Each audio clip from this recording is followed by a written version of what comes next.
Hi, welcome back to our cooking vlog. ಇವತ್ತು ನಾವು restaurant style pulao ಮಾಡೋಣ ಬನ್ನಿ. ಇಲ್ಲಿ ನೋಡ್ತಾ ಇದ್ದೀರಾ, ನಮಗೆ ಪಲಾವಿಗೆ ಏನೇನು ಬೇಕು ಅಂತ ಎಲ್ಲ ಸಾಮಗ್ರಿಗಳು ಇಲ್ಲಿವೆ.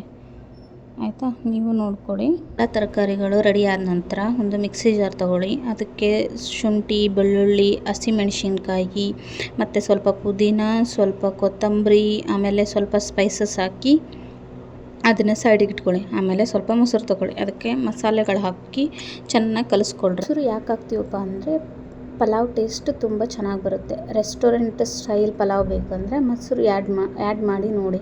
ಒಂದ್ಸಲ ಟ್ರೈ ಮಾಡಿ ಮೊಸರು ಹಾಕಿ. ನಂತರ ಸೈಡಲ್ಲಿ ಇಟ್ಟಿದ್ವಲ್ಲ ಮಿಕ್ಸಿ ಜಾರಲ್ಲಿ ಹಾಕಿ ಅದನ್ನು ನುಣ್ಣಗೆ ರುಬ್ಕೊಳ್ಳೋಣ. ಆಯಿತಾ, ನನಗಂತೂ ಪಲಾವ್ ಅಂದರೆ ತುಂಬ ಇಷ್ಟ. ಸೊ ಹಾಗಾಗಿ ನಮ್ಮ ಮನೇಲಿ ವಾರಕ್ಕೆ 3 ಸಲ ಪಲಾವ್ ಮಾಡ್ತೀನಿ ನಾನು. ನನಗಿಷ್ಟ ಅಲ್ವಾ, ಅದಕ್ಕಾಗಿ 3 ಸಲ ಮಾಡ್ತೀನಿ. ಆಯಿತಾ, ಈಗ ನೋಡಿ ಪೇಸ್ಟ್ ಈ ಥರ ಇರಬೇಕು. ಈ ಥರ ರುಬ್ಕೊಳ್ಳಿ. ಈ ಥರ ರುಬ್ಕೊಂಡು ನೋಡಿ, ರುಬ್ಬಿರುವಂಥ ಪೇಸ್ಟ್ ಈ ಥರ ಇರಬೇಕು. ಆಯಿತಾ, ಈ ಥರ ರುಬ್ಕೊಂಡಾದ್ಮೇಲೆ ಈಗ ಅಕ್ಕಿನ ನೆನೆಕೋಣ. ಆಯಿತಾ, ಸ್ವಲ್ಪ ನೆನೆಸಿಟ್ಕೊಂಡಿರೋ ಅಕ್ಕಿ ಆದರೆ ಸ್ವಲ್ಪ ಚೆನ್ನಾಗಿರುತ್ತೆ. ತೊಗೊಂಡಿದ್ದೀವಿ 2 ಪಾವು ಅಕ್ಕಿನ ಸ್ವಲ್ಪ ನೀಟಾಗಿ ತೊಳ್ಕೊಂಡು ಇಟ್ಕೊಳ್ಳಿ, ಸೈಡಲ್ಲಿ ಇಟ್ಕೊಳ್ಳಿ. ಆಯಿತಾ, ಅದಾದಮೇಲೆ ಕುಕ್ಕರ್ ಕಾದ ನಂತರ ಸ್ವಲ್ಪ ಎಣ್ಣೆ ಹಾಕಿ. ಎಣ್ಣೆ ಸ್ವಲ್ಪ ತುಪ್ಪ ಇದ್ದರೆ ತುಪ್ಪನೂ ಹಾಕ್ಬೋದು. ತುಪ್ಪ ಹಾಕಿದರೆ ಸ್ವಲ್ಪ ಟೇಸ್ಟ್ ಚೆನ್ನಾಗಿ ಬರುತ್ತೆ. ಆಯಿತಾ, ಅದಕ್ಕೆ ನಾವು ಫಸ್ಟಿಗೆ ಇಟ್ಕೊಂಡಿದ್ವಲ್ಲ ಅದೆಲ್ಲ ಸ್ಪೈಸಸ್ ಹಾಕೋಣ. ಪಲಾವ್ ಎಲೆ, ಲವಂಗ, ಶುಂಠಿ, ಸ್ಟಾರು ಎಲ್ಲವೂ ಹಾಕಿ ಸ್ವಲ್ಪ ಅದನ್ನು ಎಣ್ಣೆಯಲ್ಲಿ ಬೇಯಿಸ್ಕೊಂಡು ಅದನ್ನು ಎಣ್ಣೆಯಲ್ಲಿ ಬೇಯಿಸ್ಕೊಂಡಾದ್ಮೇಲೆ ಸ್ವಲ್ಪ ನಾವು ಮಿಕ್ಸಿಯಲ್ಲಿ ಹಾಕಿಟ್ಟಿರ್ತೀವಲ್ಲ ಅದನ್ನು ಆ ಪೇಸ್ಟನ್ನ ಹಾಕಿ ಅದನ್ನು ಚೂರು ಎಣ್ಣೆ ಬಿಡೋವರೆಗೂ ಅದನ್ನು ಚೆನ್ನಾಗಿ ಬೇಯಿಸ್ಕೊಳ್ಳೋಣ.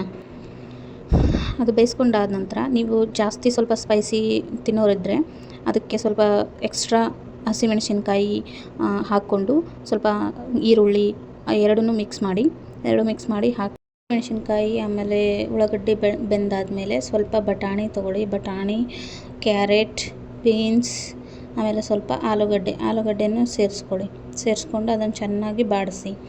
ಸ್ವಲ್ಪ ಬಾಡೋವರೆಗೂ ಅದನ್ನು ತರಕಾರಿಗಳು ಚೆನ್ನಾಗಿ ಬೇಯೋದ್ರಿಂದ ಸ್ವಲ್ಪ ನೀವು ಕುಕ್ಕರ್ ಲಿಡ್ ಕ್ಲೋಸ್ ಮಾಡಿದಾಗ ಅದು ಚೆನ್ನಾಗಿ ಸ್ವಲ್ಪ ಸ್ಮೂತಾಗಿ ಬೆಂದಿರುತ್ತೆ. ಆಯಿತಾ, ಅದಾದಮೇಲೆ ನಾವು ಮೊಸರಿನ ಪೇಸ್ಟ್ ಮಾಡಿಟ್ಕೊಂಡಿದ್ವಲ್ಲ ಅದನ್ನು ಸೇರಿಸಿ ಅದನ್ನು ಚೆನ್ನಾಗಿ ಬೆನ್ನಿಸಿ. ಮೊಸರಿನ ಪೇಸ್ಟು ಫುಲ್ಲು ಅದರೊಳಗೆ ಚೆನ್ನಾಗಿ ಮಿಕ್ಸ್ ಆಗಬೇಕು. ಆ ಥರ ಮಿಕ್ಸ್ ಮಾಡಿ ಅದನ್ನು ಸ್ವಲ್ಪ ಒಂದು ಕುದಿ ಬರೋವರೆಗೂ ಬೆನ್ನಿಸಿ. ಆಮೇಲೆ ಸ್ವಲ್ಪ ಮೇಲೆ ಟೊಮೊಟೊ ಆ್ಯಡ್ ಮಾಡಿರಿ.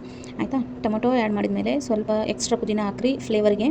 ಆಯಿತಾ, ಸ್ವಲ್ಪ ಹುಳಿ ಜಾಸ್ತಿ ಬೇಕು ಅಂತಂದರೆ ಇನ್ನೂ ಸ್ವಲ್ಪ ನಿಂಬೆಹಣ್ಣು ಹಾಕ್ಕೊಂಡು ಅದು ಸ್ವಲ್ಪ ಪ್ಲೇಟ್ ಮುಚ್ಚಿ ಅದನ್ನು ಚೆನ್ನಾಗಿ ಒಂದು ಕುದಿ ಬರೋವರೆಗೂ ಬೆನ್ನಿಸಿ. ಆಯಿತಾ, ಆಮೇಲೆ ರುಚಿಗೆ ತಕ್ಕಷ್ಟು ಸ್ವಲ್ಪ ಉಪ್ಪು ಹಾಕ್ಕೊಳ್ಳಿ. ಅದನ್ನು ನೋಡಿ ಟೇಸ್ಟ್ ನೋಡಿ ಅದಕ್ಕೆ ತಕ್ಕಂಗೆ ಸ್ವಲ್ಪ ಉಪ್ಪು ಹಾಕ್ಕೊಂಡು ಚೆನ್ನಾಗಿ ಬೆಂದಾದ ನಂತರ ಈಗ 2 ಲೋಟ ಅಕ್ಕಿ ತಗೊಂಡಿದ್ವಲ್ಲ, ಈಗ ಆಲ್ರೆಡಿ ಅದರೊಳಗೆ ಅರ್ಧ ಲೋಟ ನೀರಿರುತ್ತೆ. ಆಯಿತಾ, ಸೊ ಈಗ ಹಾಗಾಗಿ ನಾವು 2.5 ಲೋಟ ನೀರು ಹಾಕ್ಕೊಂಡ್ರೆ ಸಾಕು. ನೀರು ಹಾಕ್ಕೊಂಡು ಅದನ್ನು ಒಂದು ಕುದಿ ಬರೋವರೆಗೂ ಪ್ಲೇಟ್ನ ಮುಚ್ಚಿ ಇಡಿ. ಕುದಿ ಬರೋವರೆಗೂ ಬಿಟ್ಟು ಕುದಿ ಬಂದಮೇಲೆ ಅದಕ್ಕೆ ನಾವು ನೆನೆಸಿಟ್ಕೊಂಡಿರ್ತೀವಲ್ಲ ಆ ನೆನೆಸಿಟ್ಕೊಂಡಿರೋ ಅಕ್ಕಿನ ಹಾಕಿ ಅದನ್ನು ಚೆನ್ನಾಗಿ ಮಿಕ್ಸ್ ಮಾಡಿ. ಅದು ತರಕಾರಿ ಜೊತೆ, ನೀರಿನ ಜೊತೆ, ಉಪ್ಪಿನ ಜೊತೆ ಎಲ್ಲದ್ರ ಜೊತೆ ಕಲಿಬೇಕು. ಆ ಥರ ಮಿಕ್ಸ್ ಮಾಡಿ ಲಿಡ್ ಕ್ಲೋಸ್ ಮಾಡಿ 3 ವಿಸಿಲ್ ಹಾಕ್ಸಿ. 3 ವಿಸಿಲ್ ಹಾಕ್ಸಿದ ತಕ್ಷಣ ಆಮೇಲೆ ಲಿಡ್ ಓಪನ್ ಮಾಡಿ ನೋಡಿ ಪಲಾವ್ ರೆಡಿಯಾಗಿರುತ್ತೆ.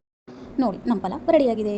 ಸೊ ಈಗ ಪಲಾವ್ ರೆಡಿಯಾಗಿದೆ ಅಲ್ಲ, ಪಲಾವ್ನ ನೀಟಾಗಿ ಅದು ತರಕಾರಿ ಎಲ್ಲ ಮೇಲೆ ಬಂದಿರುತ್ತೆ ಅದನ್ನೆಲ್ಲ ಕಲಿಸ್ಕೊಂಡು ಒಂದು ಸರ್ವಿಂಗ್ ಪ್ಲೇಟಿಗೆ ಸರ್ವ್ ಮಾಡಿ. ಸೊ ಪಲಾವ್ ಸವಿಯಲು ಸಿದ್ಧ. ಪಲಾವ್ನ ನಾನು ಟೇಸ್ಟ್ ಮಾಡಾಯಿತು. ಪಲಾವ್ ಮಾತ್ರ ಸಖತ್ತಾಗಿತ್ತು. Thanks for watching our cooking video. So please support us. ನಿಮಗೆ ವಿಡಿಯೋ ಇಷ್ಟ ಆಗಿದ್ದರೆ ಲೈಕ್ ಮಾಡಿ, ಶೇರ್ ಮಾಡಿ, ಸಬ್ಸ್ಕ್ರೈಬ್ ಮಾಡೋದನ್ನು ಮಾತ್ರ ಮರಿಬೇಡಿ. Please support us.